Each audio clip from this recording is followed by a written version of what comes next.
volta às ruas nesse 2 de outubro em várias cidades brasileiras. Mas durante a semana já tinham ocorrido outras manifestações, sinais de que os movimentos sociais vão engrossando as suas ações.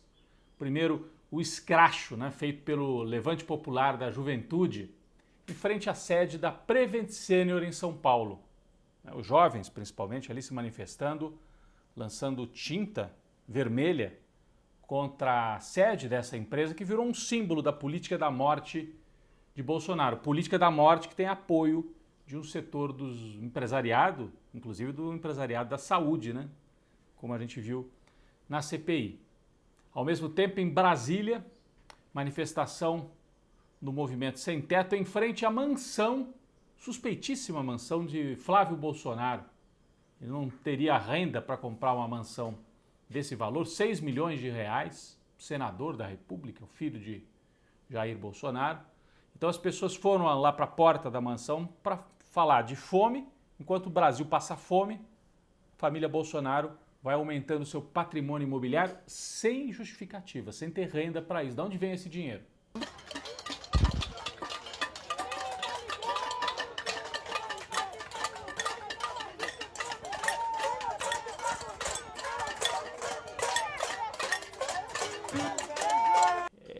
É uma ação simbólica bastante importante. Na semana anterior, vamos lembrar que o Movimento Sem Teto já havia ocupado a Bolsa de Valores em São Paulo para fazer essa denúncia também. O Brasil passa por um momento dramático de fome, desemprego, e aparecem aí sinais de que a oposição não vai ficar esperando só o calendário oficial. CPI no Congresso é importante, eleição de 2022, mas o caldo vai engrossando nas ruas. Até porque a semana ficou marcada por uma imagem muito forte, de pessoas no Rio de Janeiro, na zona sul do Rio, uma área rica até, atrás de restos de carne, dentro de um caminhão com ossos, pelanca, restos de açougue, tentando recolher alguma coisa para comer. A fome voltou com tudo no Brasil. E essa imagem que nós temos aqui, estampada na primeira página de um jornal do Rio de Janeiro, circulou demais como um símbolo desse momento. Foi o jornal Extra do Rio de Janeiro. Ao mesmo tempo, o cinismo, em alguns setores. A Ana Maria Braga, por exemplo, apresentadora da Globo, estava ensinando a fazer receita de pé de frango. Como se fosse olha que bacana. Os brasileiros não conseguem comprar peito de frango. Bom, filé de carne bovina está mais difícil ainda. Mas daí nem o frango, que era uma saída muitas vezes, não dá, tem que comprar ou a carcaça ou fazer o pezinho de frango. E aí a Ana Maria Braga transforma isso numa coisa chique, bacana, bonita. E ela foi alvo também nas redes, porque parece algo assim fora da realidade brasileira. Lembrando que a Ana Maria Braga, lá na época do governo Lula, Dilma, ela chegou a usar um colar de tomates para protestar, porque o preço do tomate estava muito alto. Só que naquela época era o tomate, era algo localizado, um problema de safra. Aqui é fome generalizada. Então a gente vê como é que a elite brasileira trata dessas coisas. Se a Ana Maria Braga tivesse que usar um colar agora, ia ficar difícil, Ia ter que pendurar bife, frango, que ninguém consegue mais comprar. Talvez tivesse que fazer um colar também de barril de petróleo. E o preço não para de subir no Brasil. Essa semana, o diesel, com aumento de quase 9%, autorizado pela Petrobras, uma política criminosa da Petrobras. Sobe o dólar, sobe o preço. A empresa é brasileira, mas o preço da gasolina e do diesel é tudo dolarizado. Isso para agradar quem? Os investidores que estão lá na Bolsa de Nova York, na Bolsa aqui do Brasil. Mas quem precisa do combustível, a gente tem uma empresa estatal que serve aos acionistas e não aos consumidores, aos cidadãos brasileiros. Então é um mal-estar, fome, inflação, um mal-estar generalizado na economia. Na CPI, depoimentos importantes também esta semana. A advogada Bruna Morato, que representa o grupo de médicos da Prevent Senior, que fez todas essas denúncias de que a empresa obrigava os médicos a passar kit Covid, que não serve para nada, só para agradar o Bolsonaro, fica falando de cloroquina. Cientificamente não serve para tratar a doença, a Covid-19.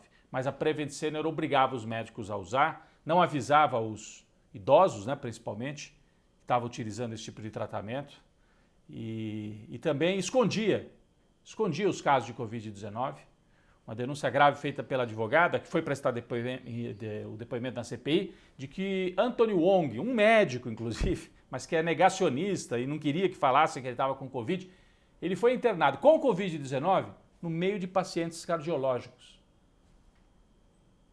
Ou seja, expôs os outros pacientes ao risco de pegar a Covid-19. Então foi um depoimento bastante forte. E o outro de Luciano Hang, dono daquela rede de lojas, que fez um show de horrores na CPI. Muita gente, inclusive, avaliou, será que a CPI deveria ter ouvido esse homem? Ele foi ali para defender o bolsonarismo, para fazer propaganda das lojas dele. O outro que defende a cloroquina, esse tratamento que não serve para nada, e a mãe dele morreu de Covid. Então as pessoas falaram, esse aí, entre aspas, vendeu a mãe para agradar o Bolsonaro. Vendeu e perdeu a mãe, infelizmente, né? Ela morreu de Covid-19. Então, a CPI vai avançando agora para a reta final. Até segunda quinzena de outubro teremos o relatório final que vai apontar as responsabilidades de empresários, de políticos e do presidente da República no caos sanitário brasileiro. Bom, enquanto isso, na chamada terceira via, o que é a terceira via? É quem não é nem Lula nem Bolsonaro. Pessoal que não tem muito voto, né? Está aí no meio do caminho e geralmente é uma turma que ajudou a eleger o Bolsonaro e depois se arrependeu. Então, empresários, PSDB, essa turma aí. Dentro do PSDB, essa semana houve um movimento importante, estão disputando ali a prévia, né? Alguns pré-candidatos, e esta semana o Tasso Gereissati, que é uma liderança histórica do PSDB, declarou que vai apoiar o Eduardo Leite, um jovem governador do Rio Grande do Sul, do PSDB, para tentar derrotar o Dória internamente e ver se o Eduardo Leite é candidato, ou se não for candidato, ele derrota o Dória e depois negocia uma chapa, talvez em parceria com o Ciro Gomes. Mas o que chama a atenção é que a Globo não se conforma que a disputa esteja com o Lula favorito e o Bolsonaro em segundo lugar, e fica fazendo debates para promover os candidatos da terceira via.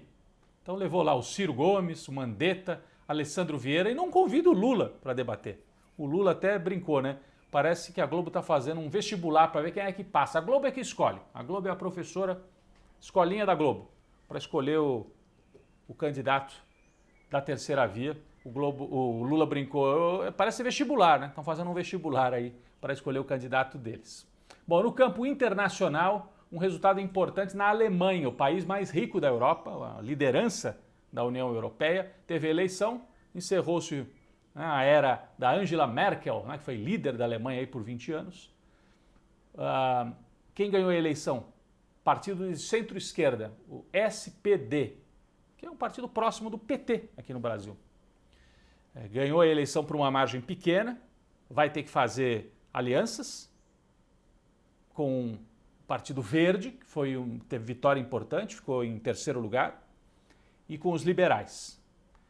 E quem saiu derrotado, isso é importante também, foi a extrema-direita, que apoia o Bolsonaro. Teve ali 10% dos votos. É importante essa mudança na Alemanha, indicando mais um país que vai para essa linha aí mais de centro-esquerda. Isso em vários países da Europa já está acontecendo. Espanha, Portugal, Noruega, Suécia, né? Dinamarca. E também Partido Verde, que vai compor o governo, já disse que não negocia com o Brasil enquanto tiver Bolsonaro com a política de destruição ambiental, principalmente da Amazônia, então Partido Verde. E o SPD, que também deve compor o governo, que é parceiro do PT. Então, o cenário também na Alemanha e na Europa não é muito favorável ao Bolsonaro. Teve derrota de aliados nos Estados Unidos, em Israel e agora também na Europa.